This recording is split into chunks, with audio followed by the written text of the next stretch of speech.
Agora, para conversarmos bastante sobre o estado de Minas Gerais, sobre política, estamos recebendo aqui pela primeira vez, está quase fazendo o aniversário da nossa estreia, do dia 20 de maio, e agora estamos recebendo o vice-governador, professor Matheus Simões. Seja muito bem-vindo a 98 News, governador. Muito obrigado, viu, Guilherme? Na verdade... Pela primeira vez presencialmente. Presencialmente. É porque o Guilherme não anda fazendo muita questão de mim, entendeu? Tinha me chamado. Eu disse aqui nos bastidores antes de começar a conversa que a última vez que eu consegui conversar com o vice-governador, a gente tinha outro papo ainda. Né? Você vê há quanto tempo nós estamos falando, hein? Governador, primeiro seja muito bem-vindo à nossa nova casa, que é a minha nova casa também. O senhor já falava com a gente na 103.3, agora com essa nova cara. Esperamos tê-lo, claro, muitas vezes aqui para tratar dos assuntos de Minas. E vamos começar tratando de um assunto importante. O senhor falou nesta semana sobre Propag e deu uma primeira sinalização do que parecia ser o que o governo federal apontou como caminho. Gostaríamos de ter, por exemplo, o Estadual Central? Copasa pode entrar ou não pode entrar na conversa? Eu queria que o senhor explicasse melhor essa sinalização. O governo já disse claramente, deu alguma sinalização de que não quer Copasa, quer CEMIG, outra não pode entrar na conta, Estadual Central vai entrar? Guilherme, o governo federal não fala nada claramente. A única coisa que ele fala claramente é que ele quer tomar um monte de coisa da gente até inteirar 35 bilhões de reais.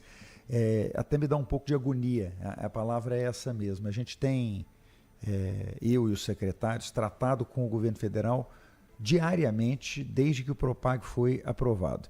E a gente ou é surpreendido, como foi surpreendido em abril pela edição da regulamentação, criando uma série de obstáculos para a gente que não existiam na lei, ou é surpreendido por falta de organização, como a da semana passada, em que o BNDES disse que não consegue cumprir o prazo que o próprio governo federal estabeleceu para ele. O que nos preocupa? O prazo está passando. A Assembleia tem andado com alguns projetos, mas não tem andado com outros projetos, então eu sou muito grato pelo ritmo da Assembleia nos projetos que estão caminhando, mas muito preocupado com os projetos que estão parados. E a única coisa que permanece é a exigência da União de que sejam entregues a ela 35 bilhões de reais em ativos de Minas Gerais. A gente já tem informações ou manifestações informais da Assembleia da União sobre uma série de bens. Então, eu disse do Estadual Central, informalmente já se manifestaram, vários dos Expominas, eles já se manifestaram informalmente. As universidades federais estão pedindo vários imóveis, a Justiça Federal pedindo outros imóveis. Então, isso nós temos. Mas a nossa grande preocupação está nas empresas. E aí você falou de Copasa, não é? O que a gente já tem informalmente, sem formalização por escrito, mas nas reuniões? Que Codemig interessa, que CEMIG interessa, mas o jeito que o Haddad fala é um, o jeito que o ministro Alexandre da Silveira fala é outro, e o jeito que a Assembleia fala é um terceiro. Isso é um negócio muito interessante. Haddad, PT, fala que só quer a CEMIG se ela for sem obrigação de desembolso em favor dos minoritários. Ministro Alexandre da Silveira, que é governo do PT, queremos a CEMIG do jeito que ela está, mesmo que a gente tenha que indenizar os minoritários. Assembleia, não, CEMIG não pode ser transferida para o governo federal de jeito nenhum. Aí você vai olhar na Assembleia quem está falando isso, é o PT também, falando, então se o PT está precisando fazer uma unificação de censo. A impressão que eu tenho é que eu estou conversando com alguém com transtorno de personalidade, cada hora eu converso com uma personalidade diferente. Também se manifestaram sobre Copasa, informalmente, dizendo que não tem interesse na Copasa, porque a Copasa tem contrato com 600 municípios diferentes. Isso para a União seria um desgaste desnecessário ter que lidar com esses municípios. A Assembleia já tem uma leitura um pouco diferente sobre Copasa, acha que dá para andar com a federalização de Copasa. Então nós estamos vivendo um momento de incerteza que é ruim para nós. O senhor quer pessoalmente que Copasa e CEMIG, ou gostaria que elas andassem na Assembleia Legislativa para abrir o horizonte da negociação, ou a maneira como está sendo levada à frente pelo presidente Tadeu de que elas ficam para uma segunda fase de discussão ainda atende o que o governo de Minas quer? Eu acho que há uma aposta sendo feita pela Assembleia muito perigosa no quanto vale a Codemig. E não é perigosa porque eu acho que a Codemig vale pouco. É perigosa porque a União disse que só vai avaliar a Codemig ano que vem. E que eu tenho que dizer todos os bens que eu vou federalizar ainda esse ano. E se chegar no ano que vem e a Codemig não for suficiente para que eu atinja os 20%, eu estou perdendo 3,5 bilhões de reais por ano em economia para o estado de Minas Gerais, porque a Assembleia resolveu retardar a discussão. Então, assim, me preocupa. Lembrando que a nossa preocupação com o Copasa é diferente da preocupação com o CEMIG. Copasa, desde o começo eu tenho dito, Copasa não vai ser federalizada. Copasa tem que ser transferida, vendida, para que a gente possa ter o dinheiro para fazer os investimentos em infraestrutura que o Propag nos obriga. O parcelamento com o governo federal obriga que a gente faça 1,7 bilhão de investimento por ano em infraestrutura e educação. Eu não tenho esse dinheiro. Eu preciso de uma fonte para esse recurso e a fonte seria a Copasa. Vice-governador, ontem o Congresso começou a avaliar alguns vetos do presidente Lula, dentre eles vetos a trechos do Propag, mas esse ponto específico foi adiado para uma próxima sessão do Congresso Nacional, a partir de um pedido do governador do Rio de Janeiro, Cláudio Castro, falando que pediu um tempo maior porque há negociações nos bastidores entre os governos endividados e a União. Essa conversa está existindo de forma satisfatória? Está avançando, de certa forma, para ter essa necessidade de adiar os vetos? Eu confesso que para Minas Gerais, ontem foi um momento de um pouco de angústia, porque a gente tinha razoável convicção de que pelo menos 2 dos vetos que a gente precisa derrubar seriam derrubados. Mas eu entendo o governador Cláudio Castro. Há outras questões importantes ali que também poderiam beneficiar os estados. O Rio de Janeiro tem mais dificuldades do que nós, tanto é que ele não conseguiu começar a negociação do Propag até agora. Eu só gostaria que nós não ficássemos com isso para o segundo semestre, porque senão o prazo para a gente aderir fica praticamente inviabilizado. Nós só temos pelo decreto, até final de outubro para fazer a indicação das estatais que serão federalizadas. Então, o meu pedido é só para que se use o período até o recesso para que isso seja votado. Semana que vem, a Câmara e o Senado não funcionam. Em virtude das festividades do mês de junho no Nordeste, o Congresso praticamente para nessa semana que vem. Então, nós vamos ter só uma semana antes do recesso para que isso seja votado. Eu espero que a gente não tenha um novo adiamento, mas o governador Cláudio Castro tem sido parceiro nosso, como o governador Eduardo Leite também tem sido, na busca da derrubada dos vetos do presidente Lula, que estão prejudicando muito os estados. O governo teve, nesta última semana, o lançamento do chamado PELT, o programa que alonga no curto, no médio e no longo prazo o que pretende ser os investimentos em logística e infraestrutura. E eu sei que essa é uma questão absolutamente central para o Estado, porque ela impacta politicamente no que os deputados estaduais cobram do governador do Estado, do vice-governador, no escoamento de produção, no que faz da economia funcionar de maneira geral. Olhando para o número global, ele chega a quase um tri. São 922 milhões de reais, se eu não estiver enganado. O quanto do governo do Estado vai ser possível colocar de aporte e o quanto só sai se for feito via concessão, governador? É a única solução e a capacidade de investimento é só via concessão? Nós temos 100 bilhões de reais que estão dentro do horizonte deste governo de colocar em implantação. Desses 100 bilhões de reais, nós já conseguimos colocar 60 bilhões. Dos 40 bilhões que faltam, eu estou falando do horizonte do governo Zema, tá certo? Nós temos mais 1 ano e 6 meses de mandato. Desses 40 bilhões, o que nós temos para fazer aporte direto é cerca de 1 bilhão de reais para esse ano e para o ano que vem, entre 1,5 bilhão e 3 bilhões, dependendo exatamente do Propag. Se for Propag, tem 3 bilhões. Aí você fala, Matheus, mas como é que vocês vão fazer 40 bilhões se vocês só têm mais pouco menos de 5 bilhões de reais para investir? Concessões. Então, nós precisamos fazer os 5 leilões rodoviários que faltam. Leilão Ouro Preto Mariana, duplicação direta de Belo Horizonte até Mariana e depois requalificação de Mariana até Ponte Nova. Precisamos fazer a concessão do lote Zona da Mata, que vai mexer completamente no acesso desde a baixa Zona da Mata até a alta Zona da Mata. Precisamos fazer a concessão Noroeste, fazendo a interligação de Patos de Minas, o Alto Paranaíba, Patrocínio, até o Naí, Paracatu de forma requalificada. Precisamos fazer quadrilátero ferrífero aqui entre as nossas principais cidades mineradoras, mudando a estrutura rodoviária. E precisamos retomar Vetor Norte, que está aí nesse embaraço. É uma pena que a Justiça tenha decidido impedir que as pessoas que moram em Pedro Leopoldo, Matozinhos, Prudente de Moraes, tenham as vias requalificadas. Nós vamos ficar com isso parado até lá. Além disso... Deixa eu interromper nesse interim para perguntar exatamente sobre essa questão. É mais fácil, governador, ou está sendo cogitada a possibilidade de refazer um edital? Porque o ponto que o TCE questiona a todo momento é que o edital não reuniu as condições que ele considera necessárias para que o edital seja levado à frente. Aí o governo precisou acionar a Justiça, teve agravo de instrumento, tem decisão do Tribunal de Justiça, não está no radar, não? É possível a gente tentar entender exatamente o que o tribunal entende como necessário. A Advocacia do Estado tem trabalhado nisso. Agora, chegou a se falar em 12 audiências públicas realizadas com 30 dias de distância entre cada uma, mais os 45 dias de consulta, o que significaria adiar por 2 ou 3 anos a concessão. Alguém imaginar que você deva ter 2 anos de preparação, de consulta para fazer o projeto já está perdido.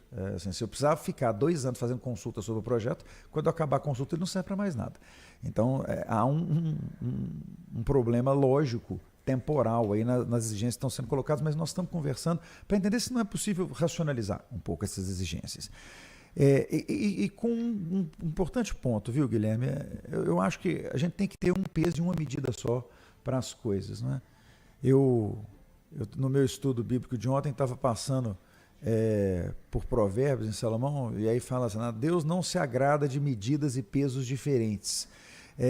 Eu não me agrado também do fato do governo federal conseguir implantar pedágio na região metropolitana em todas as suas concessões.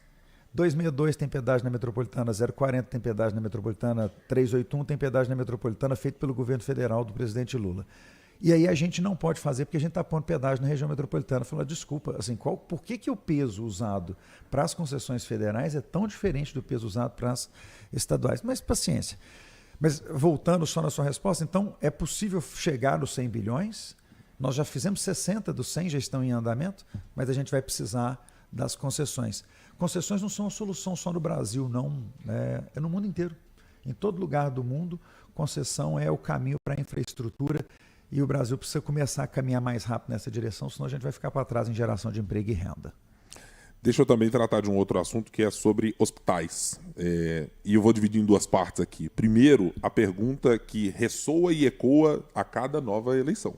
Hospitais regionais. A previsão de que o de Divinópolis fosse e seja entregue no 2º semestre está mantida.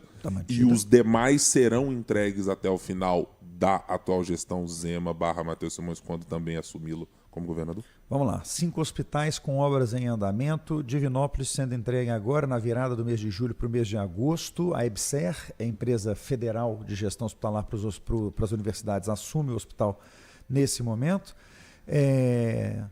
Na sequência, a gente entrega a Teófilo Otoni, no mês de agosto, virando para o mês de setembro. Fundação Mário Pena é a responsável por conduzir o Hospital Teófilo Otoni. Vai ser o maior hospital do interior de Minas, mais de 400 leitos SUS. Muda completamente a realidade do Vale do Mucuri. Depois, no começo do ano que vem, nós temos o Hospital de Governador Valadares e o Hospital de Sete Lagoas, praticamente ao mesmo tempo, no primeiro semestre ainda.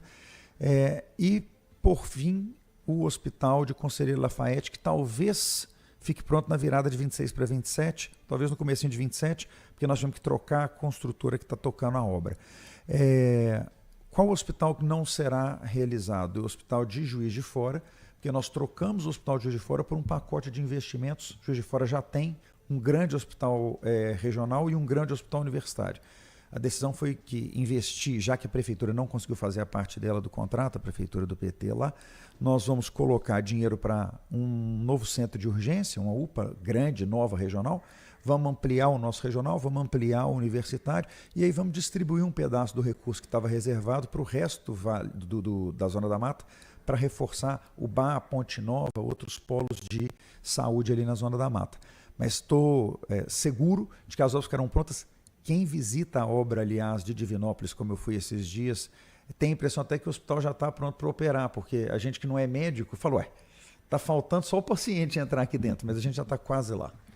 Teve um lançamento ontem do edital de complexo de saúde do Hospital Padre Eustáquio, com capacidade para 500 leitos e um investimento aproximado de 2,57 bi. Tem uma questão que está sempre resvalando no governo, que é a gestão. Uma coisa é ter estrutura física pronta e equipamento, outra coisa é fazer gestão. Como é que vai funcionar neste caso do Hospital Padre Eustáquio?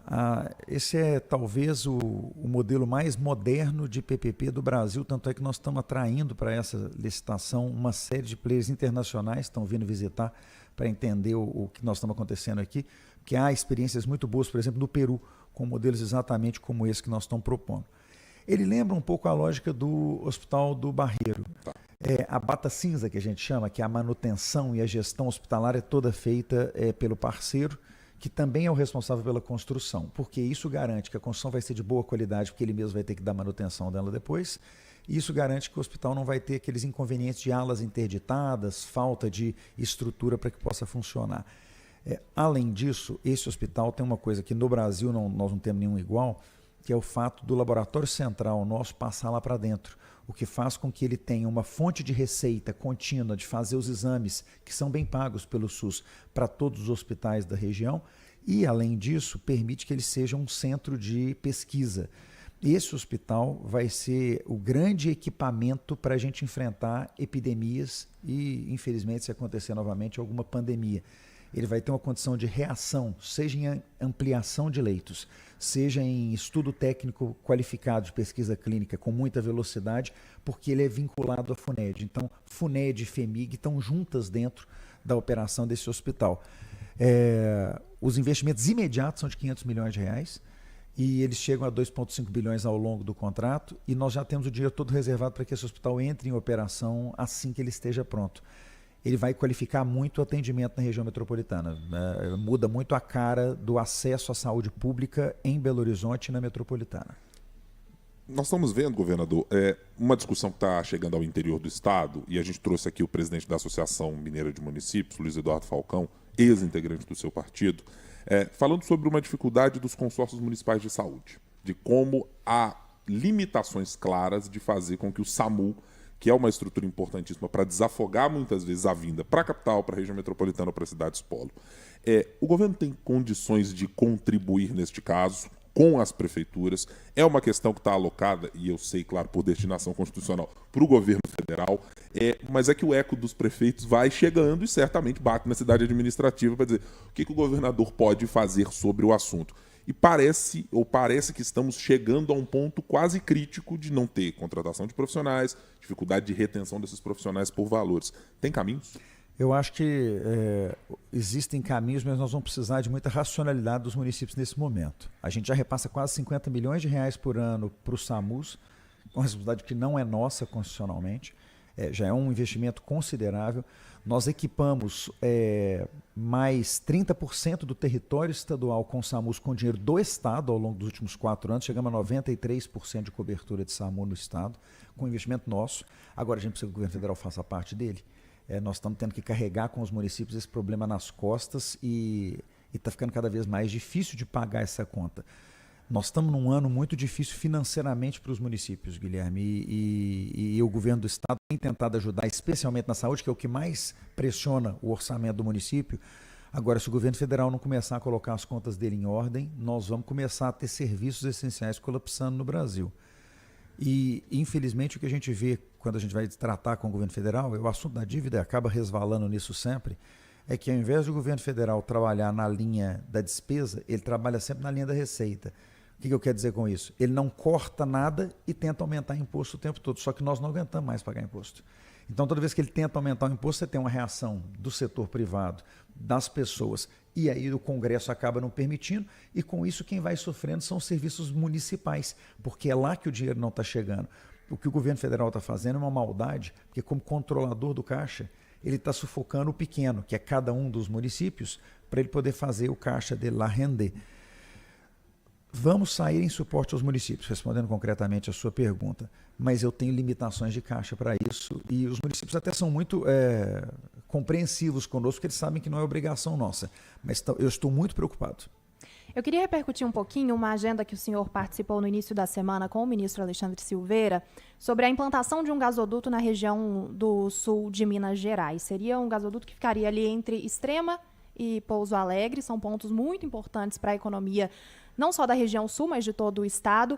Como foram essas negociações? Já tem prazo? Como que isso vai ser feito? É bom até você me perguntar sobre isso, porque eu estou, desde que eu tive a reunião, achando muita graça que a maior repercussão na imprensa sobre a reunião, ao invés de ser sobre isso que você acabou de me perguntar, é sobre o fato de eu estar sendo recebido por um ministro do governo Lula. Política, né? Eu não consigo entender qual é a dúvida das pessoas.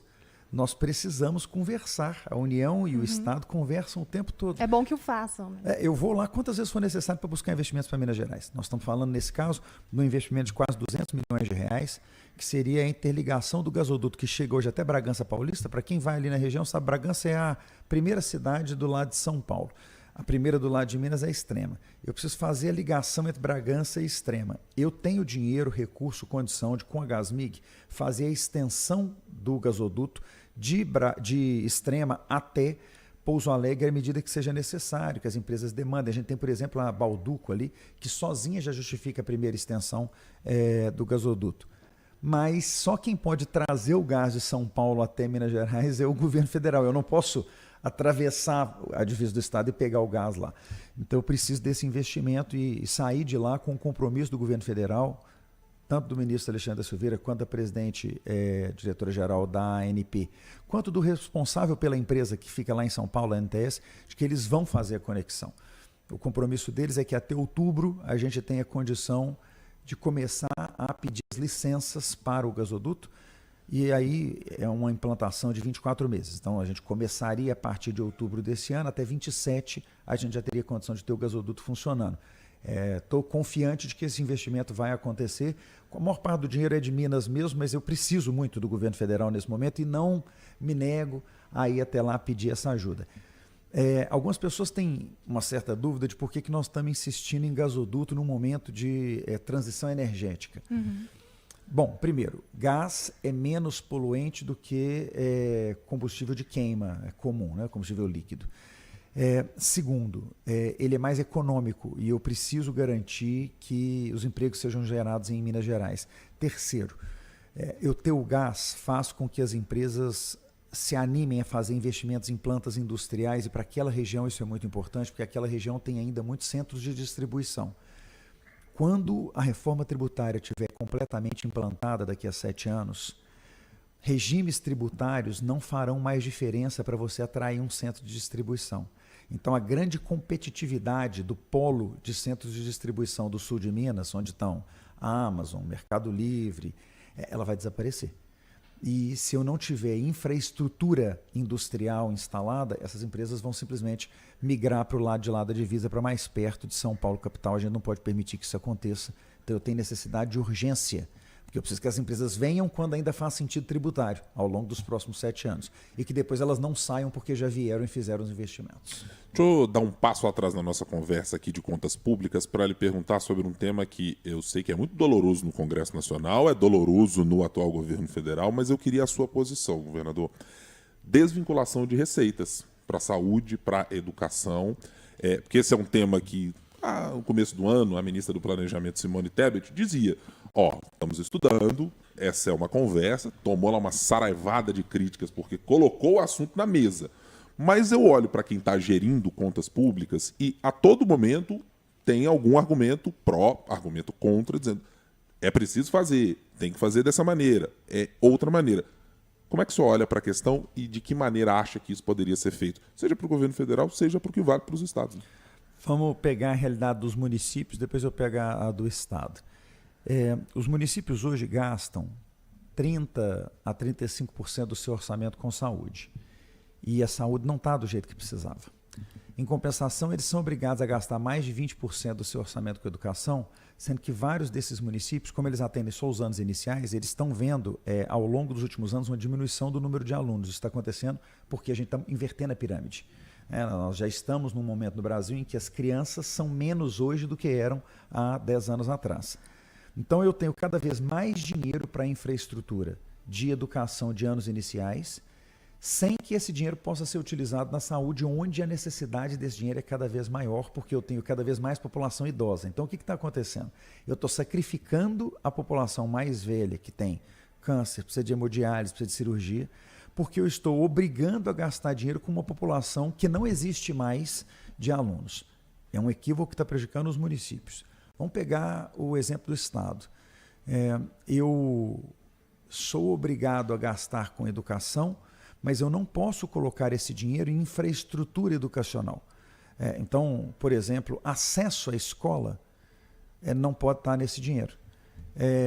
Suporte social para as crianças não pode estar nesse dinheiro. Eu preciso dar, por exemplo, mochila, material para as crianças que estão no CAD único, que vivem com menos de R$100 por mês. Eu preciso dar material para essas crianças. Eu não posso usar o dinheiro da educação para dar a mochila para essa criança. Então, eu tenho que tirar dinheiro de outro lugar. Esse outro lugar é algum outro serviço público que eu vou deixar de prestar. Então, a ideia, eu falo que essas ideias, quando elas são criadas, elas são sempre bem intencionadas. Nós vamos pôr mais dinheiro na educação, vamos pôr mais dinheiro na saúde. O problema é que a realidade é mutante, né? Ela vai mudando ao longo do tempo. Então, eu acho que a discussão ela é necessária, sem, de forma alguma, prejudicar os investimentos. Eu até tenho dito que, para aqueles que têm muito medo, uma coisa que já ajudaria muito os municípios, não ajuda em nada o Estado, mas já ajudaria muito os municípios, é se eu fizesse saúde e educação num bloco só. Tá certo? Ao invés de falar tantos por cento para saúde, tantos por cento da educação, fala, olha, vamos lá, 30% para saúde e educação. Isso já mexeria muito na condição do município de responder. E ele administra de acordo com a realidade dele. Se ele tiver mais criança, ele força mais na educação. Se ele tiver mais idoso, ele força mais na saúde. Mas eu volto com um problema que devia, pelo menos, mexer com o coração de todo mundo, mexe com o meu. Nós não temos hoje nenhum recurso para cuidar dos idosos. Nem município, nem Estado, nem União. Tem recurso destinado para as instituições de longa permanência de idosos, o que as pessoas chamam comumente de asilos. E nós temos cada vez mais idosos e cada vez mais idosos abandonados. Nós não temos condição de dar suporte social para a população mais pobre do país, porque não existe dinheiro vinculado para isso. Gente, eu preciso de liberação de orçamento para assistir essas pessoas. Elas são pessoas que precisam de apoio estatal nesse momento. E aí a gente fica tentando fazer mágica. Não, vamos fazer isso aqui, mas a gente vai tentar enquadrar isso lá na saúde. Vamos tentar enquadrar isso lá na educação. Quando, na verdade, a gente precisava começar a preocupar não com quanto dinheiro eu gasto, mas qual é o resultado que eu estou obtendo. Isso eu acho que seria muito bom. O município tem que ter nota X, senão tem que fazer mais investimento. O município tem que ter atendimento Y, ou fila de tamanho máximo de tantos dias, senão tem que ter mais investimento. Vamos começar a controlar o resultado do serviço público e não a quantidade de dinheiro gasto. Porque quando você fala você tem que gastar no mínimo tanto, o que você estimula é o esbanjamento do dinheiro onde às vezes não era necessário, e aí você prejudica, porque o dinheiro é um só, você prejudica outras áreas em que o investimento precisava acontecer. Controle finalístico, Guilherme, eu sei que para quem está ouvindo e vendo a gente parece um tema meio... árido, vai. Mas ele é muito importante. O governo tem que parar de medir o que ele faz com base no que ele faz. Ele tem que medir o que ele faz com base no resultado útil que isso gera para o cidadão. Se o cidadão está sendo mais bem atendido, já está suficiente. Se ele não está sendo bem atendido, não adianta, não é o dinheiro. Nós temos que olhar o que é mais que tem que ser feito. Educação não precisa de mais dinheiro no Brasil. Educação precisa de mais gestão no Brasil. A gestão da educação no poder público é péssima, de péssima qualidade. Nós precisamos de mais qualificação de mão de obra, precisamos de investir mais nos nossos professores. Nossos professores não são bem pagos, mas além de não serem bem pagos, eles não são bem capacitados, porque a gente não coloca à disposição deles a quantidade de coisas que a gente precisava. Quando a gente olha para a saúde, o nosso dinheiro não é bem distribuído. A gente tem um monte de hospitais. Dá um exemplo e eu fecho aqui a sua pergunta. Não sei se você sabe disso, mas tenho certeza que a maioria dos ouvintes e telespectadores não sabe. Uma maternidade tem, no mínimo, que ser montada com uma estrutura capaz de atender 2 partos por dia. O que significa que, se eu tenho uma maternidade que faz menos de 60 partos por mês, ela custa 60 partos por mês. Eu tenho muita maternidade que faz 10 partos por mês. Eu estou precisando de eficiência, porque essa maternidade, ao invés de eu ter uma maternidade em cada cidade num raio de 15 km, eu devia ter uma maternidade só atendendo cidades num raio de 15 km, fazendo 60 partos. Porque eles custariam 6 vezes menos. E isso se reproduz em quase tudo que a gente fala em saúde e educação no Estado.